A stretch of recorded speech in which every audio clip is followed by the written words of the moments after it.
Tariro Chapter 2, Buried with the Rain.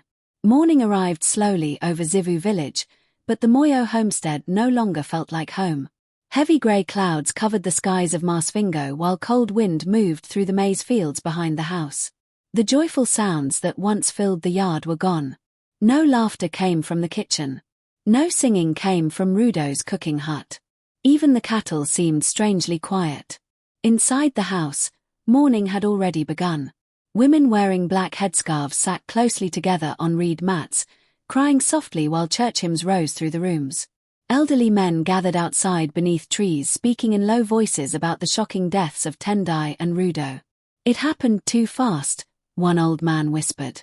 "They were healthy people." Another shook his head slowly. "Only God knows the truth." Near the corner of the sitting room, Tariro sat wrapped in a thick blanket. Her swollen eyes stared silently at the floor. Since the clinic, she had barely spoken a word. Every few moments she looked toward her parents' bedroom as if expecting them to suddenly walk out smiling.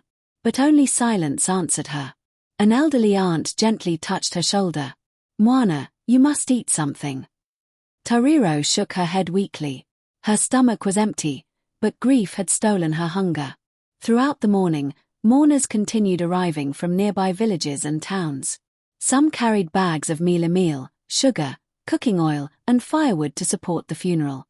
Others brought blankets, chairs, and water buckets. Village women cooked outside under temporary shelters while pastors moved around praying with the family.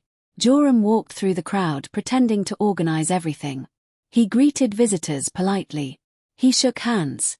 He wiped fake tears from his face whenever people comforted him. "Stay strong, Joram. Your brother was a good man. You must now take care of the child." Each word secretly pleased him.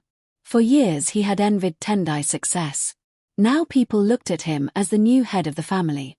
Late that afternoon, a vehicle carrying the coffins arrived at the homestead.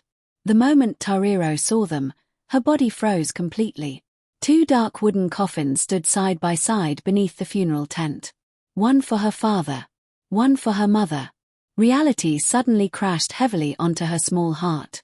Her parents were truly gone. Several women began crying loudly while funeral songs filled the air again. Rain started falling softly as villagers gathered around the coffins.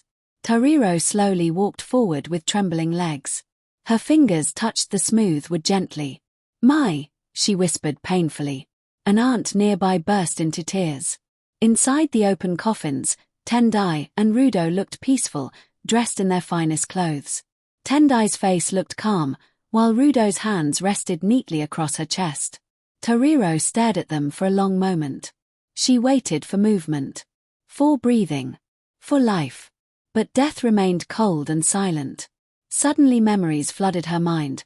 Her mother braiding her hair, her father laughing after work, the sound of their voices calling her name. Now all of it was gone forever. That night heavy rain poured across Zivhu village. Thunder shook the skies while mourners packed tightly inside the house singing slow church hymns. Candles flickered against the walls as elderly women whispered quietly among themselves. "This death is suspicious." They were not sick. But who can question family? Fear kept their voices low. Meanwhile, Joram sat beside the fire pretending to mourn. But inside his mind, he was already counting cattle, shops, money, and land. Near midnight, Tariro finally fell asleep beside her grandmother, exhausted from crying. For the first time in her life, she slept without hearing her parents' voices nearby. The next morning the burial began. Rain still fell from the dark skies while villagers walked slowly toward the family graveyard behind the homestead. Mud clung to people's shoes and dresses as umbrellas filled the hillside. The pastor opened his Bible carefully. "Tendai and Rudo were kind people," he said sadly. "Though we may not understand death, we trust God to receive their souls." Tariro held tightly onto her grandmother's dress while tears rolled silently down her cheeks. As ropes slowly lowered the coffins into the graves, panic suddenly filled her chest. "No," she whispered weakly. Then the first shovel of soil hit the wood below. The sound shattered something inside her. "Mama!" Her scream echoed across the graveyard. "Ali Baba, please don't leave me." She tried running toward the grave, but several women grabbed her gently before she fell into the muddy ground. Rain soaked her dress while she cried uncontrollably. Even strangers began wiping tears from their eyes. Nearby, Joram lowered his head pretending to cry. But hidden beneath his fake sadness lived satisfaction. After the burial, mourners slowly began leaving the homestead. The once lively Moyo house became painfully quiet. Empty plates stood untouched in the kitchen while wet shoes lined the doorway. That evening Tariro walked slowly into her parents' bedroom. Her mother's perfume still lingered faintly in the air. Her father's jacket still hung behind the door. Everything looked exactly the same. Except the people she loved were gone. Tariro sat on the bed holding one of her mother's scarves tightly against her chest.